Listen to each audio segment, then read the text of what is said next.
Good evening. Welcome to the 8th episode of our virtual seminar series this year, the Pandemic Dialogues. And this is the last in our second phase on reckoning and recovery. I'm Paul Carisse, the director of the School of Civic and Economic Thought and Leadership at Arizona State University. And tonight's webinar is on the post-pandemic economic reckoning. Part of the school's mission is to promote civic dialogue about pressing issues of our time. And each year, our academic speaker series, the Civic Discourse Project, extends the conversations and debates of our classrooms to a broader community. Arizona PBS records those speaker events and broadcasts them. You can visit our school's website to see all of our previous lectures in the Civic Discourse Project. That's scetl.asu.edu. Since April, we've been offering our new virtual series, The Pandemic Dialogues, in two modes. These live webinars discussing a deeper perspective on pandemics or civic crisis, and then a podcast discussing Albert Camus' novel, The Plague.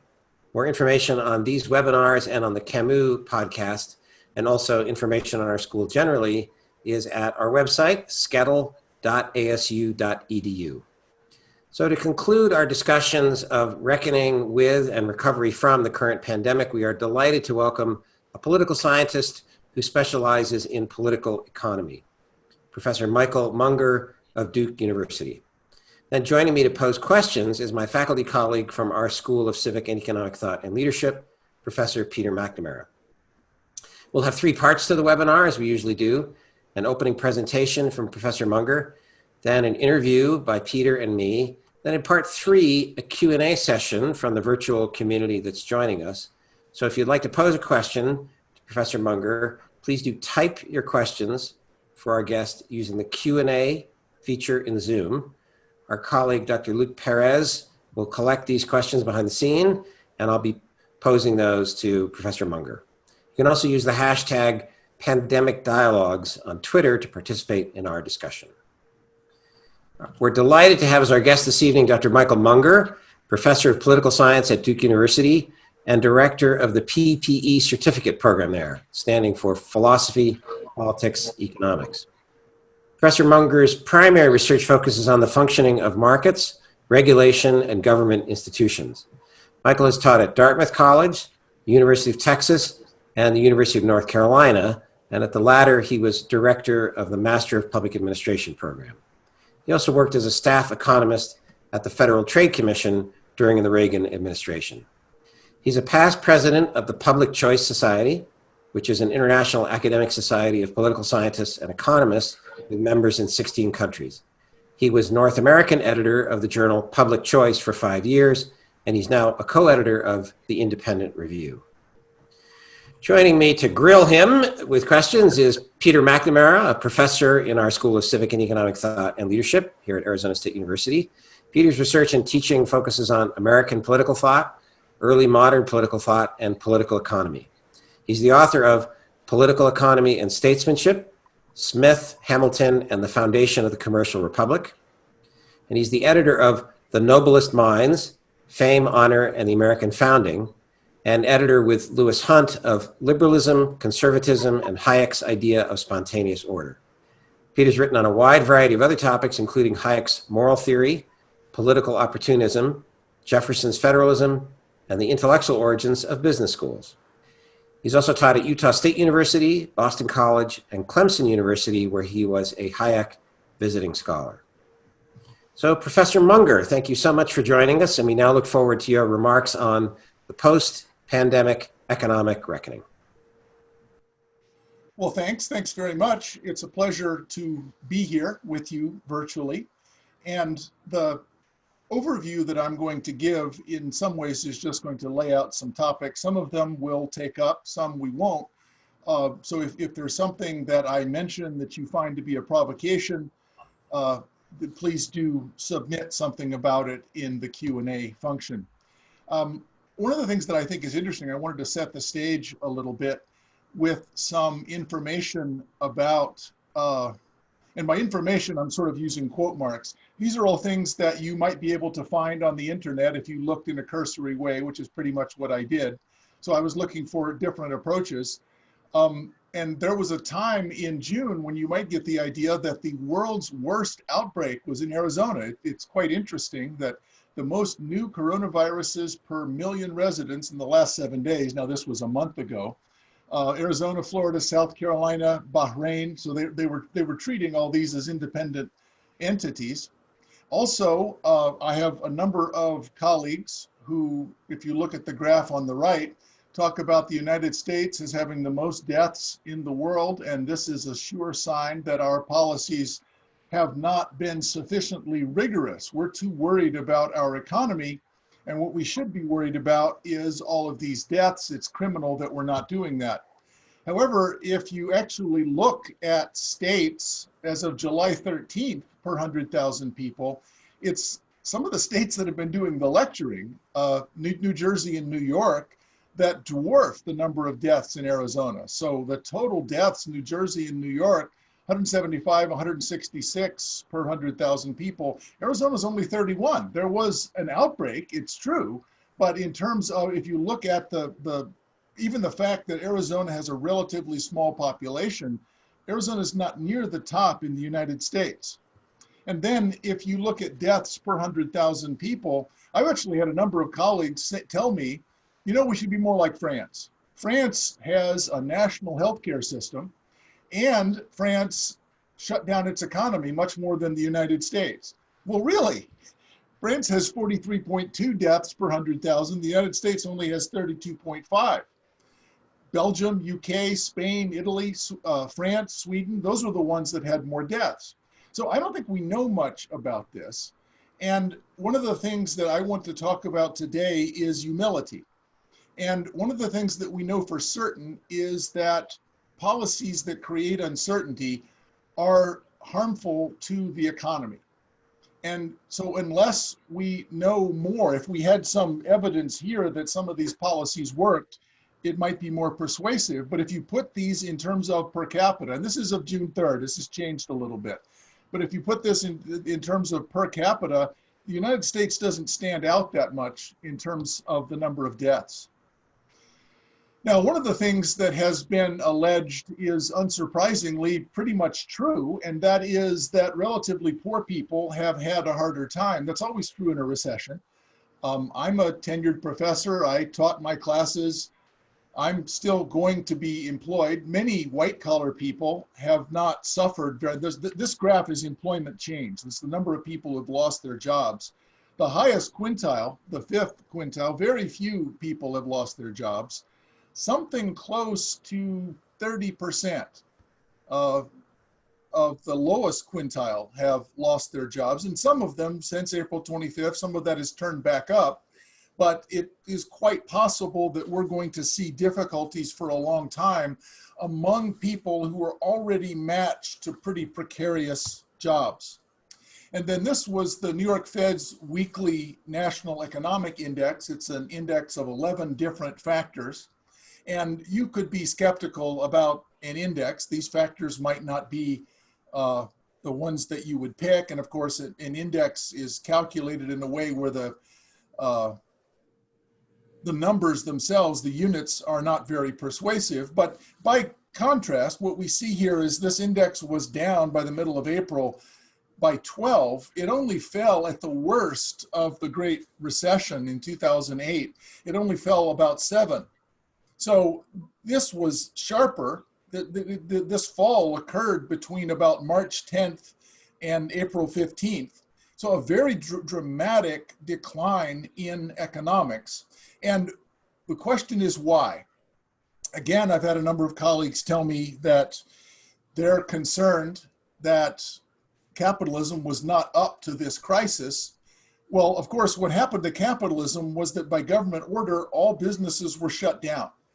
And it's unsurprising. Maybe that was a good idea. Let's suppose that that was a good idea. It is still unsurprising if you make business illegal, that business is going to have a hard time responding. So I've written a bit about some ways that we might at least mark the end of the beginning. First was sensible isolation. And by sensible isolation, I mean that it may be necessary to try to flatten the curve. The the goal of public health officials seems to have become more and more to try to prevent all new cases, and that's very different.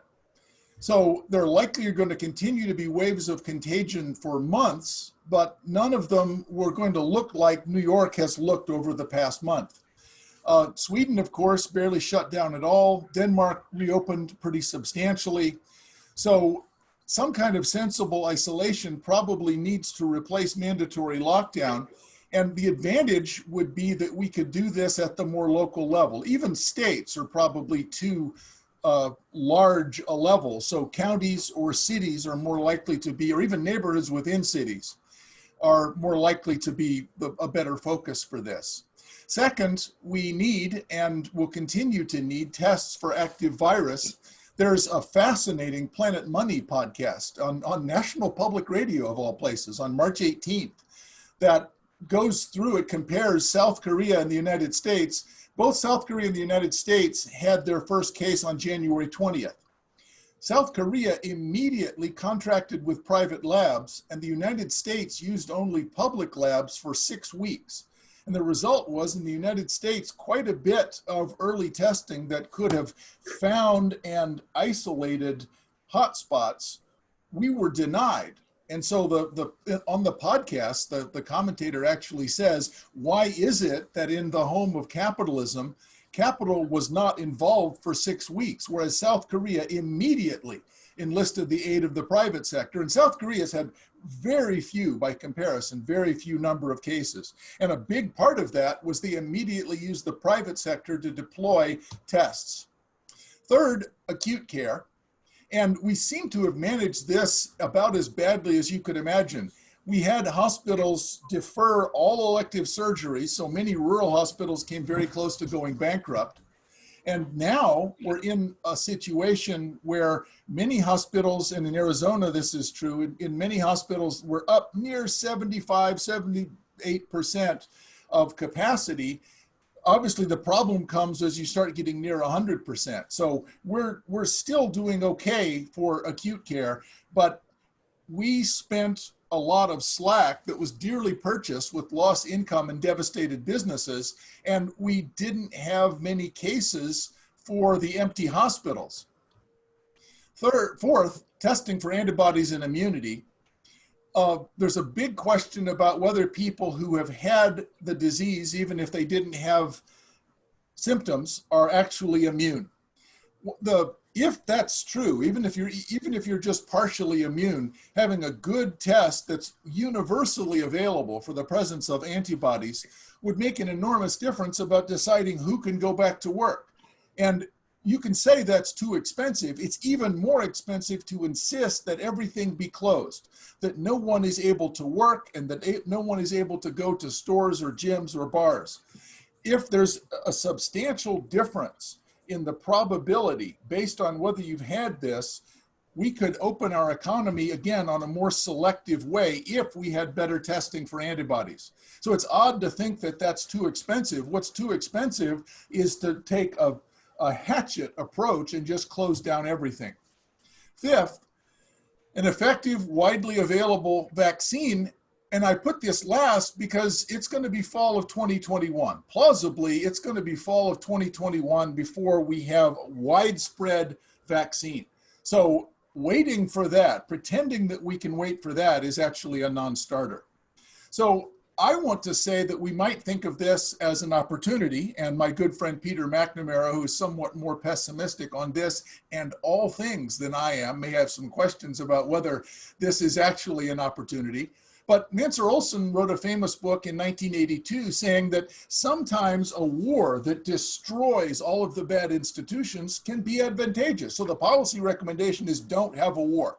Policy recommendation here is don't have a disease that devastates your economy. But if it does, we need to have some off-the-shelf kind of solutions to problems, because you can be sure that the other side is going to. So first, in April, a lot of my friends were telling me, oh, well, there's no libertarians in a pandemic. I bet you like the state now. Well, actually, no. What I've seen is that many people have said, really? We have these stupid rules where the CDC and the FDA are preventing the use of tests that we all know that work, and we're not able to use prices to allocate PPE. So Andrew Cuomo, the governor of New York, really helped me with this, because Andrew Cuomo actually put on Facebook and Twitter, please send us your PPE. We'll pay more. We will pay a premium. Andrew, that's price gouging. You are advocating price gouging because you recognize that the price mechanism is a way of ensuring access to needed supplies. So in fact, the opposite is true. In a pandemic, everyone is a libertarian. It'll be interesting to see what happens to work systems.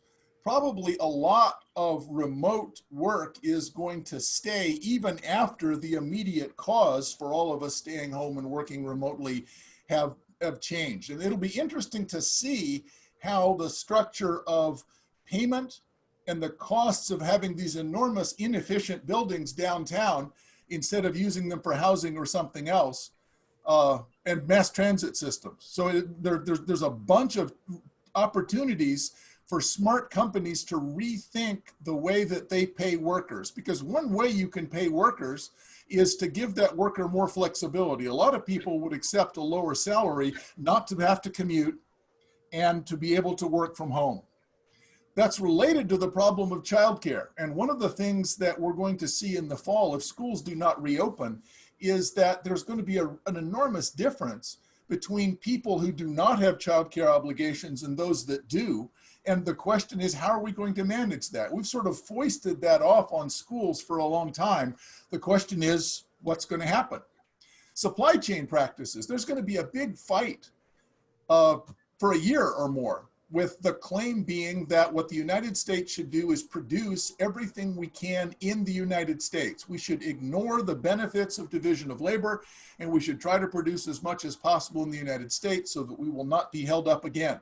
And in fact, here in my home state, Tom Tillis is running ads saying that we're at war with China because they're not supplying us with PPE. Well, if you look, China is the fourth country that supplies the US with PPE. We get most of our supplies from Ireland, and we actually can't do without that. So there's going to be a big debate over supply chain practices. Medical service delivery. I have found that the last 2 appointments I had for checkups with my doctor, I didn't have to go in. We actually did this online. We did it remotely. With apps that are suited to do this, it should be possible to deliver a lot of medical services remotely, because there's an enormous cost to having to go and wait and park and show up at your doctor. I'm hoping that we'll have a better understanding of wealth and the value of market systems. So one of the things that I see is that there's a claim about the decline of wealth, and the answer is, well, let's give people more money. Wealth is not money. Wealth is stuff that we actually can use. So Adam Smith, in describing the wealth of nations, made it clear that that is the result of us finding better ways to serve one another through division of labor. So suppose that normally I would buy, you're a dentist, normally I would pay you $50 to be a dentist, and you would pay me $40 because I own a restaurant. Well, $50 goes to you, $40 comes back to me. That doesn't seem like very much. The wealth is, I get those dental services, you get that meal. So if we keep the economy closed down and we give people more money, we're reducing wealth. Money is not wealth. The value of market systems is the services that it provides to us. People devise decentralized mechanisms for accomplishing that. It is particularly interesting to think how education is going to work. I just did a new podcast with Russ Roberts on Econ Talk about the future of colleges.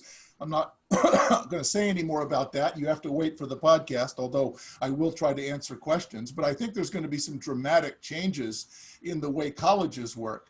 And what an opportunity for changes in occupational licensing. I know that your institute there has worked on this question.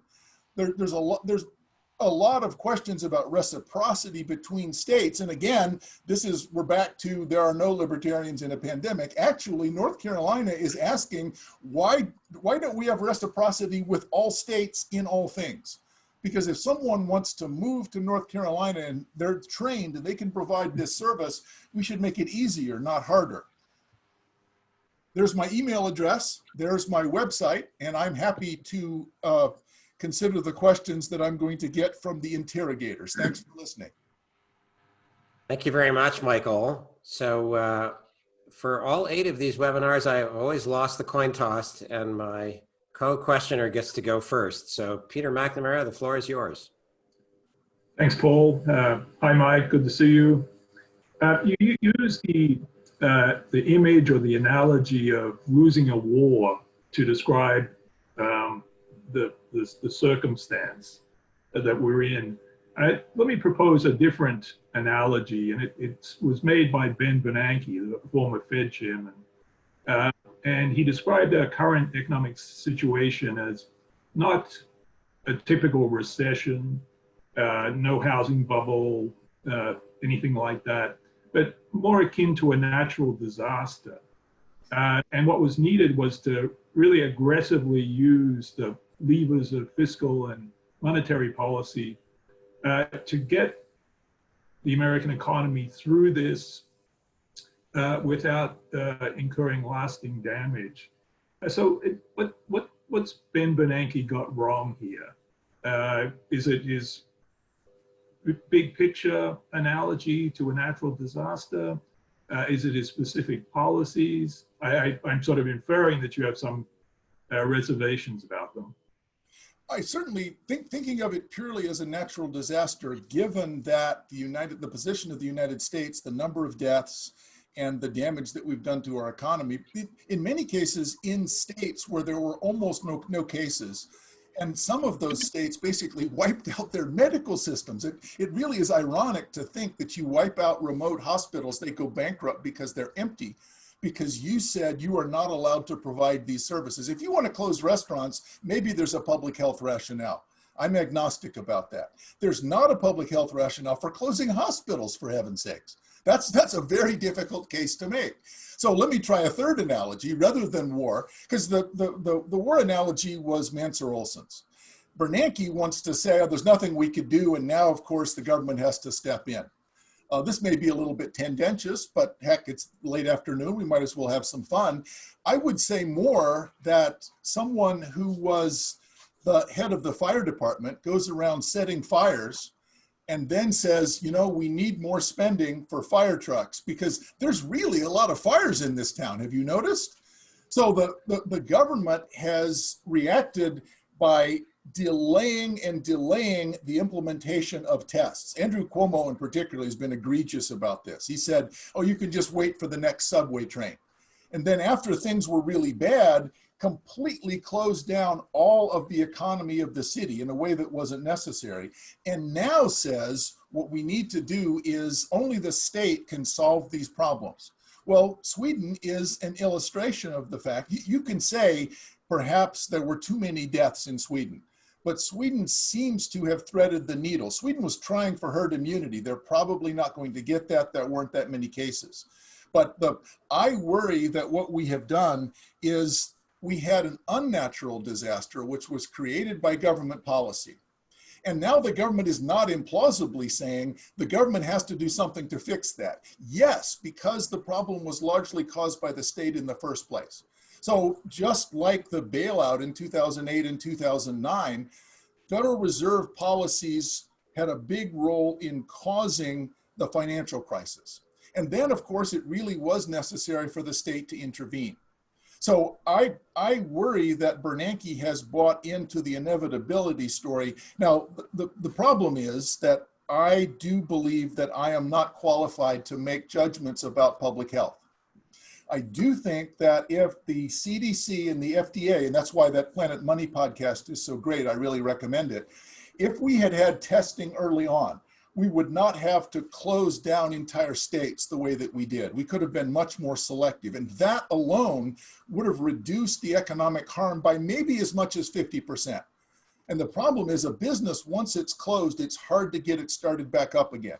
So we really are in a position of the state trying to poke through these smoking ruins. Thank you for that.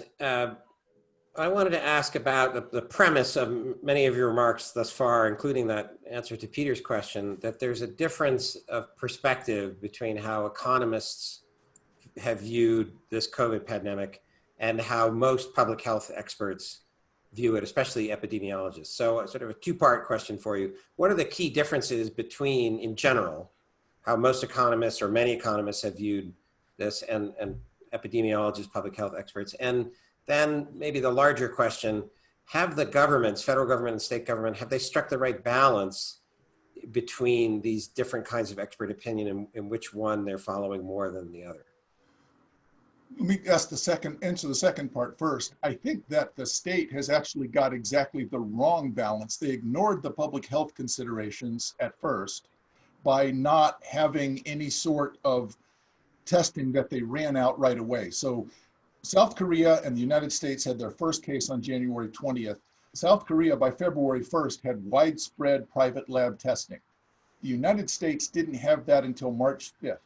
So there's an enormous difference. So for a long time, we ignored public health recommendations that we should have taken.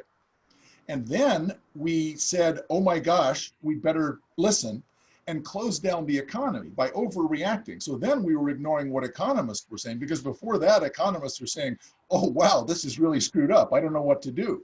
But then if you wait that long and then try to close down the economy, then you've really had the worst of all possible worlds. Now, first, in terms of the difference in perspective, that's a really interesting question. It's one I've thought about quite a bit. I actually give talks sometimes at collections of physicians about the problem of balancing quality of life with just health. So I gave a talk to 3,000 burn physicians last year in Las Vegas. And the analogy that I try to use is this. The health community, the medical community, wants to make vaping illegal.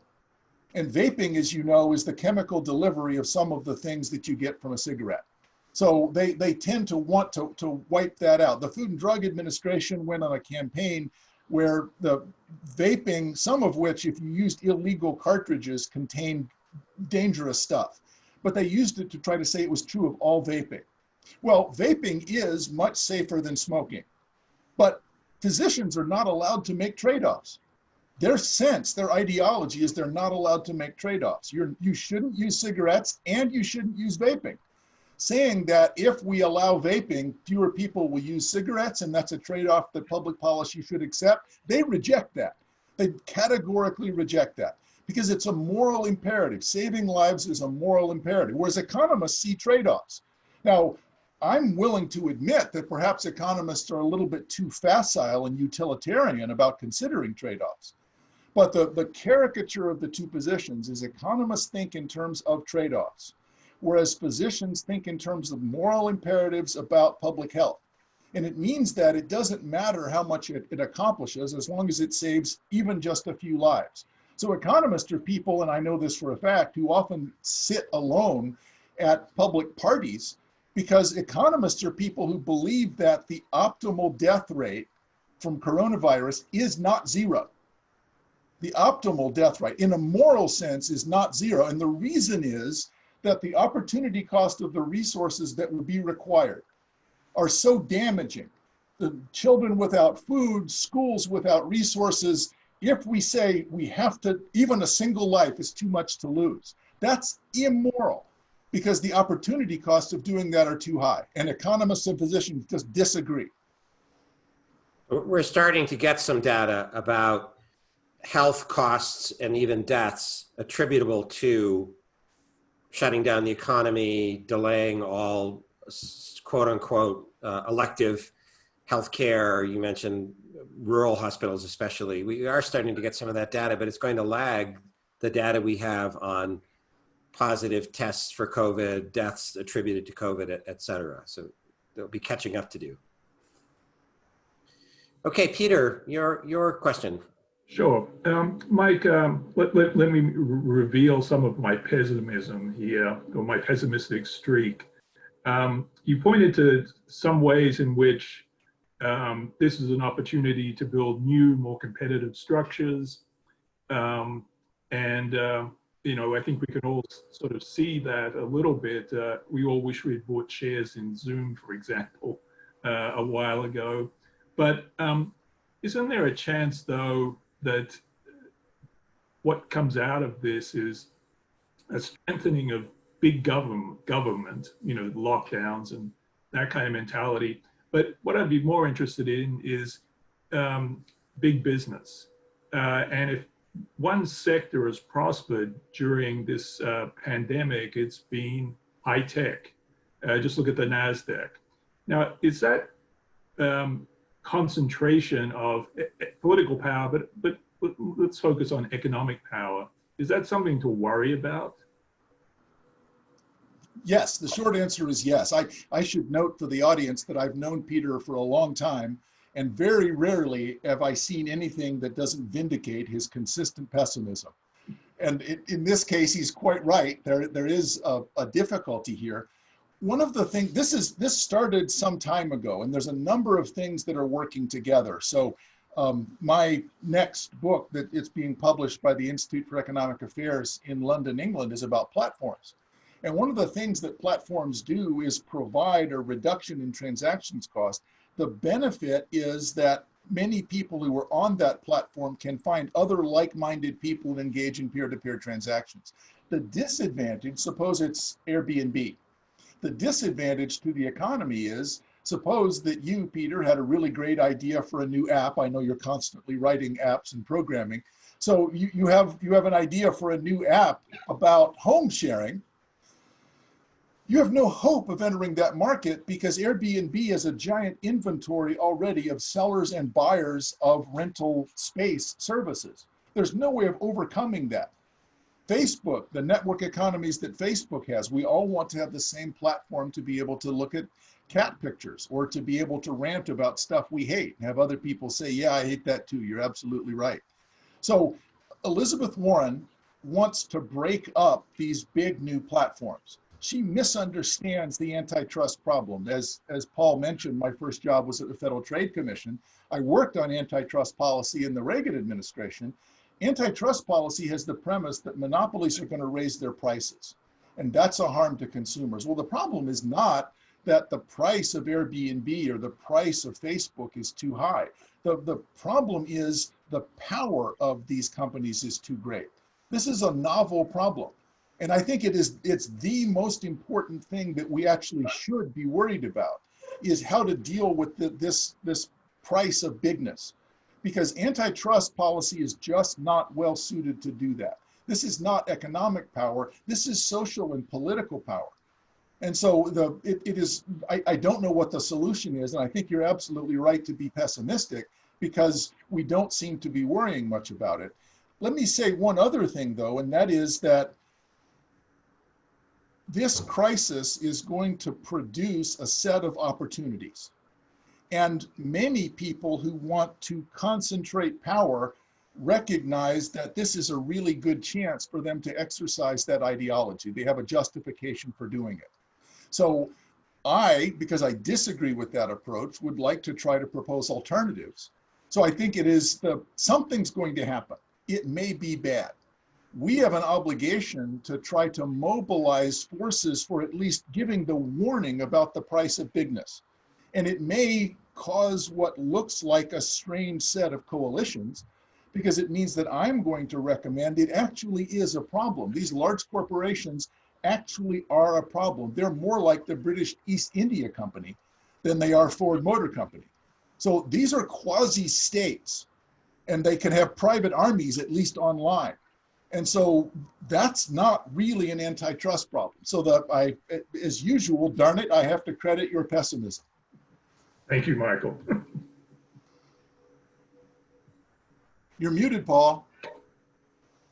Rookie. Thank you, Rookie. Yeah, we may have to call Professor McNamara Eeyore privately behind his back from I've been calling him that for years, and it's my pet name.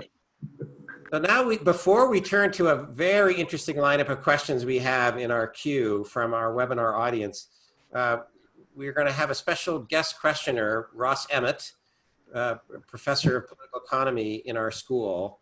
This is not a Zoom bombing. This was arranged ahead of time. Ross is also the director of the Center for the Study of Economic Liberty, which is a joint project between our school and the W.P. Carey School of Business at Arizona State University. So Ross, you get to be the first member of the audience to ask a question. Thanks for joining us. Thank you, and thank you, Mike, for such a great talk. I'm assuming everybody can hear me since I'm not muted. Yes, great. So first of all, Michael, let me thank you for mentioning the work that the Center for the Study of Economic Liberty has been doing, in particular Steve Slavinsky's work on occupational licensing and the notion of reciprocity of occupational licensing, especially at times like this that has happened and maybe should continue to be open. So thanks a lot for mentioning that work. As I was listening to you and thinking about questions to ask, I was taken back to a previous pre-election period that was deeply disturbing to Americans, which was the Great Depression era. And on the eve of the 1932 election, an economist that I won't name, but that you'll know who it is, wrote a lecture trying to answer the question, is it possible for us to vote ourselves out of this problem? And I feel like a lot of Americans are looking to the election in the fall as an opportunity to hopefully somehow vote ourselves out of this problem. And what are some of the dimensions from a public choice perspective that you would bring to bear on asking the question, can we vote ourselves out of the problem? That is a great question. And I'm a really big fan of a particular branch of public choice that goes through Eleanor and Vincent Ostrom. And they were interested in something that's sort of outside of the usual and frankly false dichotomy between markets and the state. So if you gave a seminar at the University of Indiana, the seminar room was called the Tocqueville Seminar Room. They thought that Tocqueville, Alexis de Tocqueville, should be the #1 hero of libertarians because he wrote about the power of voluntary private associations.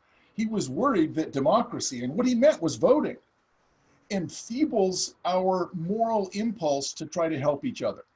So, and you actually see this, I've taught in Germany a couple of times. German universities that try to raise money, they go to a private corporation and they say, look, we gave it the office, we paid taxes. What are you asking us? This is not anything that we do. Whereas in the United States, we have voluntary private associations, and Tocqueville described this. You know, a group of people say, we need to do something here, there's a problem. And in a number of cases, rural hospitals have gotten PPE and supplies delivered to them by people that said, well, we can put together a supply chain. And it's not a state action and it's not a market action. So the answer to your question is no, we can't vote our way out of this. But I would chide some of my public choice brethren who say, and therefore what we need to use is markets. No, Richard Cornell was a famous public choice theorist. And Richard Cornell's view of what he called the independent sector was that organizing voluntary private associations, and the advantage of this is that you have something that the Ostroms called polycentricity. Polycentricity means that you match the size of the problem with the size of the jurisdiction. And so maybe this is a neighborhood organization because we have a problem in a neighborhood. Maybe it's a state and we have a statewide organization.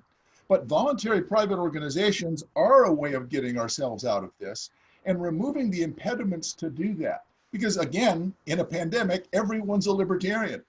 So soup kitchens or attempts to help the poor that until now have been regulated, a lot of people have said, why do we even have these rules? Now, this could probably go too far. So if you look at the Chapel Hill occupied protest in Seattle, Washington, that was an attempt to say, we're going to completely ignore the state. And a lot of businesses within that little neighborhood, that new neighborhood in Seattle, they sued because they said, no, we actually need police protection.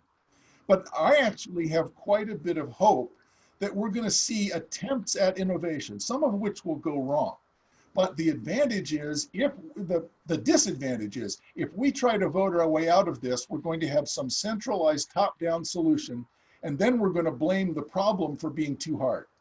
Whereas if instead we unshackle the creative energies of voluntary private organizations, and in many different places, they try different things, and some of them start to work. We can copy some of those. So no, we can't vote our way out of this, but that doesn't mean that we should rely on markets either. We need to follow Tocqueville. Thank you very much, and let's open it for the questions from the. Yes, and you've got me on the Tocqueville. That's great to hear. Always wise to pay attention to Alexis de Tocqueville. So we have a terrific audience response, Professor Munger, to your prepared remarks and your answers. So I'm going to get right to the very first of several great questions we have. This is from Sandy, who asks, can we separate pandemic response from the economy or economic policy? And if so, how could that be done effectively? I don't know how you do, and I don't know enough about public health to be able to say that. I do worry that the current policies seem to be trying to separate those things. So I guess I would fall back on what I had argued before. We're worried that the economy is being harmed and we need to increase the wealth of people. And so what we're doing is we want to send out payments. And what some people have proposed, I have a friend, Claudia Sam, who works in a think tank in New York, and her idea is we could have an automatic trigger. So anytime the unemployment rate gets to a certain level, we just start sending out checks. Sending out checks will only cause inflation if there is not some mechanism for increasing the amount of stuff that people are able to buy, because wealth is not money, wealth is stuff. And so we've seen this happen already in places like San Francisco, where the housing stock is too small. It's impossible to build new housing. And the result is, if we say, all right, we're going to give poor people subsidies, all it does is increase the price of the existing housing stock. And then we blame greedy landlords. So I think the only solution is a more holistic one, where we have enough humility to recognize that the economy is more like a garden than a machine. And if we make it possible for the economy to grow, we create the conditions where the economy is able to grow, that's going to create more jobs and reduce poverty more than anything else. The problem with that is that a desperate population, particularly well, two things. A desperate population doesn't want to hear, if you let the economy grow, it will take care of things. And if you have two people who are desperate for election to the presidency, their job is to make more and more grandiose promises about what they'll do once they're in office. So I think that we should try to separate. I think that we should say we're going to unshackle the creative energies of the economy. I am not optimistic that that's what's going to happen. So that's a very acute question, Sam, and I can't be very optimistic. Thank you. This question is from Sharon Dunn, who actually posed two questions. I'm going to give you her second question, and this refers to the charts where you showed that the lowest quintile of income prior to the pandemic has been most deeply affected in terms of unemployment. So her question was, how are you thinking about the wealth disparity? I think she means the unemployment and wealth disparity related to longstanding impacts of slavery, Jim Crow, and racism in the United States. That is the well-documented disparity, for example, in property ownership. Well, and much of that is the result of government policy. So that's an enormous question. I can't answer it. Let me give a very brief answer. Slavery ended in 1865, Reconstruction ended in 1878. By 1910, Southern states had reestablished a system of segregation, basically apartheid. And the federal government went along with that in the sense that the first step on the stairway to the American dream has been home ownership or land ownership. And the Farm and Home Administration, FHA, and other federal agencies made available basically subsidized guaranteed interest rates, except that blacks were denied that. So the government policies have systematically denied access to the American dream for African Americans. Markets make bigotry more expensive.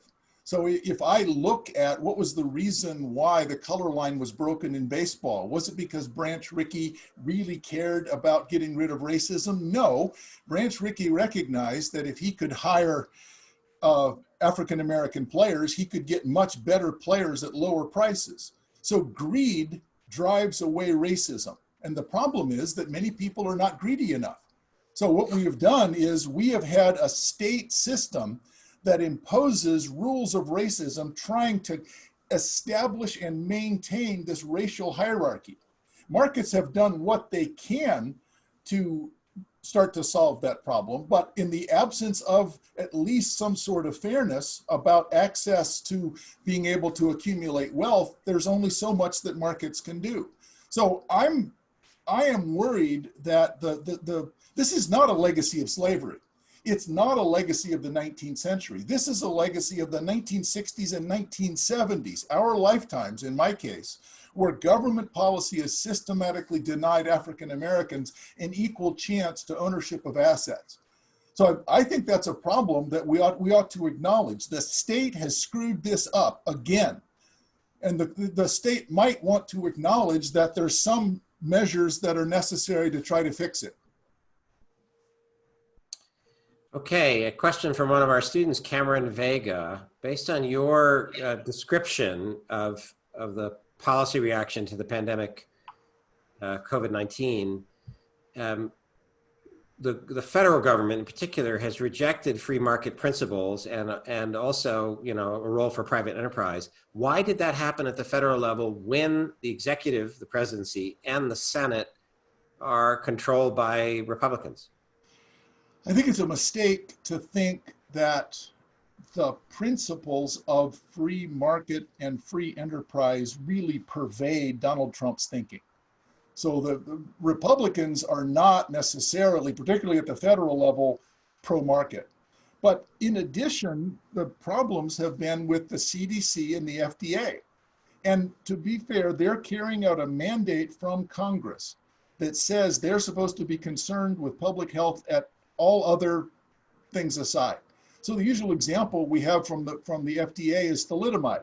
Well, thalidomide was in the 50s. It's true that England allowed thalidomide, the United States dragged its feet, and then it turned out that thalidomide had a bunch of really bad effects.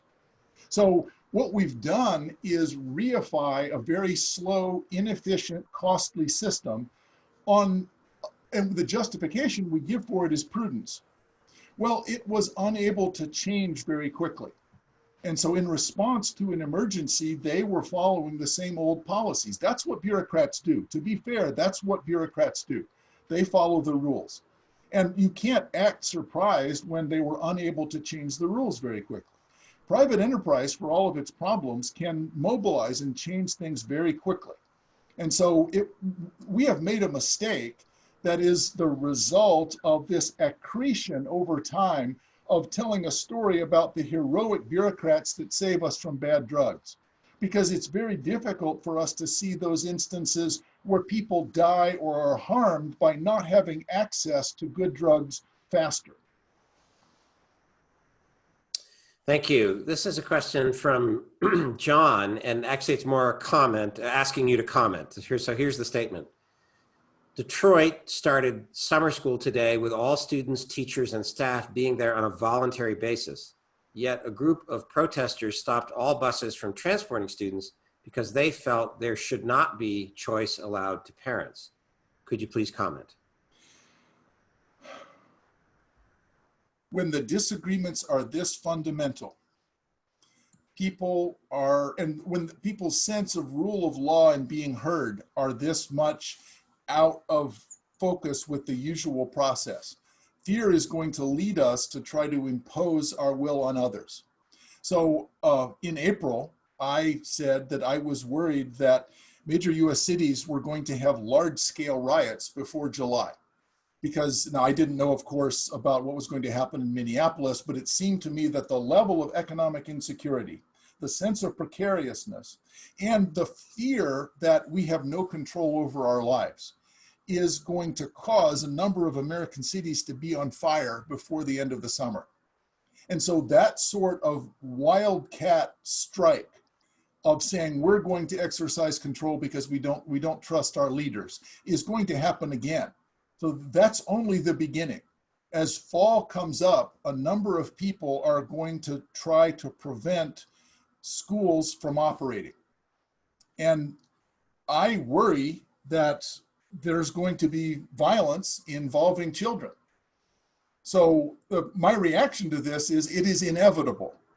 And in the absence of sort of strong, consistent political messages of some sort, it's going to be much worse. So the governor of Michigan was probably the most extreme in trying to limit access. They actually closed off parts of hardware stores that were selling seeds. So the governor of Michigan said, you're not going to be allowed to plant a garden. Well, that's actually a pretty good stay-at-home kind of activity. They closed off paint because it was not essential. So this kind of over-management creates in people a sense of helplessness. Their reaction to a sense of helplessness is violence. And it's going to get worse before it gets better. And I do worry that the schools are going to be a focus of this. Okay, next, a question about the role of the federal government and then more particularly the Federal Reserve in trying to, the questioner, this is Merdad, to the role in bailing out the economy or propping up the economy. What do you think of that? The question is this another unnecessary redistribution towards inefficient sectors? For example, that large corporations were relying on a government bailout. Well, Merdad, that's a very big question, and I will be brief with all of the costs that implies. So the reason that many businesses are going bankrupt is not that they're inefficient, it's that we have laws against them being open and selling stuff. So you could be a very efficient business, but if you have to go a month or more with no revenue and you still have to pay rent, you still have to pay your employees, you're likely to go bankrupt. Now you can say that's through no fault of your own. I don't know how businesses could have foreseen that would have happened. But the Federal Reserve in particular, the job of the Federal Reserve is to try to manage the money supply. And we have charged the Federal Reserve with an ever-growing heap of impossible tasks. So the result is, for a while, the Federal Reserve was trying to improve the balance sheets of large banks. Now they're actually buying corporate debt. So the Federal Reserve has on its balance sheet corporate debt, and it's pumping money into the treasuries of companies or people who owned corporate debt. It was never conceived that the Federal Reserve was going to take the position of being basically a hedge fund. So these are private assets. The Federal Reserve is not buying treasury bonds. That's what the Federal Reserve would always buy at the New York open market operations. They would buy treasury bonds, they would sell treasury bonds. That changes the amount of the money supply. I have some idea how that works. We're seeing an increase in the money supply that's unprecedented. But the really interesting thing is that the Federal Reserve, by saying we will in effect subsidize the debt issues of private corporations, we're playing favorites. We're putting our thumb on the scale in a way that capitalism probably cannot survive. So I had a book last summer. The title of the book asked was, is capitalism sustainable? And I thought even then, the answer might be no, because the tendency towards cronyism. It's more profitable. If you're a company, it is more profitable to get bailouts from the government than it is to produce good products. But if the state says producing products is illegal, how can you blame them? They have a fiduciary duty. If I'm a CEO, I have a fiduciary duty not to go bankrupt, to protect the value of my stockholders. And Uncle Sugar shows up and says, money, we've got bags of money for you. Well, of course you're going to take it. Okay, another two-part question. I'm going to ask the first of it. This is from our friend James Stoner. What are your views about the payment protection program from the federal government? Was that justified or not, given the federal government decision, as well as state governments, to in effect shut down large parts of the economy? This is something, first hello, Professor Stoner. I don't want to push my analogy too much because it is tendentious. But if you go around and set a bunch of fires, you do have an obligation to try to put the fires out. I don't know how much credit we should give you. Say, way to go, you put those fires out. Well, you set them in the first place. But once we had made the decision to overreact, first underreacting about medical care and then overreacting to the concerns for medical care by ignoring the economy, it does seem like it's, I'll see if I can make Stoner mad. It's a Fifth Amendment question. This was a taking. So what happened was, for public policy, for the reasons of preventing spread of the virus, we said, you, private company, have to incur very large costs. So it's not formally a Fifth Amendment problem, but we owe, because we took those profits for a public purpose, we actually have to repay them. And so this was a down payment on that obligation. I'm not sure I believe that, but there's an argument you could make in that direction, that once that's what has happened, because the argument is not, this company is bad, we're going to close them. It's that for the public good, we want to stop the spread of the virus, and you wearing a mask and you not having employees at the office will slow the spread of the virus. So it is for the public good that you incur this private loss. As a result, we have an obligation to compensate them under the Fifth Amendment. Okay, a few more excellent questions in the queue. This is from another friend of the school, Roy Miller. You referred earlier to markets providing medical innovations, drug innovations that affect public health. This question is, do you see the response to this pandemic as supporting a case for eliminating nearly all government restrictions on medicine in the market? The difficulty is that we have created a system where it is far more profitable to extend an existing patent on a relatively minor drug that you take every day, like statins. And it is not really profitable to produce vaccines. So I'm not sure that it's a question of more or less regulation. The system of regulation that we have has come together to protect relatively few large companies, and attempts to regulate them with reporting requirements have actually made it much more difficult for small, nimble companies to enter. So I worry that our patent system and our reporting requirement system for medical supplies and drugs, medical appliances, all of those things together mean that only a relatively few large companies participate. And so getting rid or deregulating is not going to be as much of a solution as, I think we have to break that system. And having a trademark or copyright to a name brand drug may be enough. I'm not sure that the current patent system should survive this crisis. So I'm hoping, and this is some of my optimism, I'm hoping that if this crisis is bad enough, we actually will find ourselves fundamentally rethinking the system of property rights that are artificially created by the state that give the incentive for these companies to invest in highly profitable but largely inconsequential drugs and ignore things like vaccines.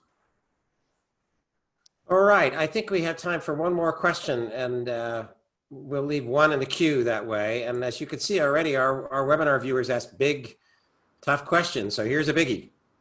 Curious for this is from James Strickland.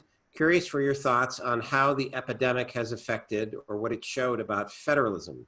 So I wonder if part of the US slow or complicated response is due to uncertainties over federal state jurisdiction, possible shirking between layers of government, but at the same time, federalism allows for more flexibility in response to local conditions. So did federalism help with the epidemic? Did it help with economic growth? Did it do neither? What is your response to that whole set of questions about federalism? It's a great question, and I think we showed that federalism could have, but was prevented from helping. So having a program where different states have different levels, and maybe even within a state, different cities have different levels of lockdown, would have required that we had a testing system that was provided by the center early on. So if we had had adequate tests and these things were allowed by the federal government to be licensed to local private labs, we would have known that there were no cases in Montana, and there's no reason for Montana to shut down. And so you have a geopolitical jurisdiction that can say, all right, we'll manage this, and here's what we'll do for the state. You can say it's arbitrary, but once you have that state, they can say, we'll do what's best for our citizens.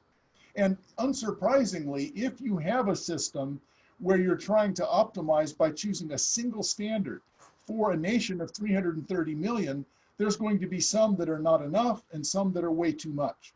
So federalism should have been an opportunity to solve that problem, but we were failed by the center. And as a result, the states were left on their own. And in many cases, they didn't have the resources, because if you were a hotspot, it was very difficult for you to acquire the supplies that you need. So as it worked out, federalism failed us, but it didn't have to.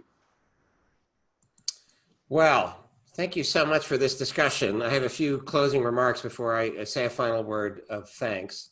I want to say thank you to everybody in the audience for joining us for this 8th and final webinar in the Pandemic Dialogues, and the 4th in our second phase of this virtual programming focused on reckoning and recovery. If you enjoyed tonight's discussion, we recommend you check out the podcast in the Pandemic Dialogues. You can look for that on our website, on iTunes, other podcast platforms. You can connect via Twitter with the two faculty, Trevor Shelley and Luke Perez, who are conducting that discussion of Camus' novel, The Plague. They've already posted 7 episodes of the podcast. You can find those on our website and elsewhere in podcast land. They tell me they have 3 more to go. You can also find on our website, that's scetl.asu.edu, the archived recording of our first 4 webinars in the Pandemic Dialogues on Thucydides, Boccaccio, Edgar Allan Poe, and the zombie craze in recent pop culture. And already posted are the first 3 webinars in this Reckoning and Recovery series on FDR and the New Deal, on health science and the common good, and on US-China relations and American foreign policy after the pandemic. The recording of tonight's webinar with Michael Munger should be posted in just a day or 2. Please check out our website for more information on the school's public programming coming into the fall. You'll also note on the website, we have a new master's degree that we're offering for the first time this fall in classical liberal education and leadership. And to thank everyone involved in making this webinar possible and this whole series of webinars, I should thank, first of all, our Associate Director in the School for Public Programs, that's Dr. Carol McNamara, Dr. Luke Perez, who has been helping behind the scenes with questions, Joe Martin, our Communications Manager, and now Zoom Wizard is his unofficial title for the logistics of all of this, and Morgan Raddick from our events team. Thanks again to our guest, Professor Michael Munger, for sharing his expertise, to Professor Peter McNamara for joining me on the panel to pose questions. Thank you again for joining us. Be well, be hopeful, and good night.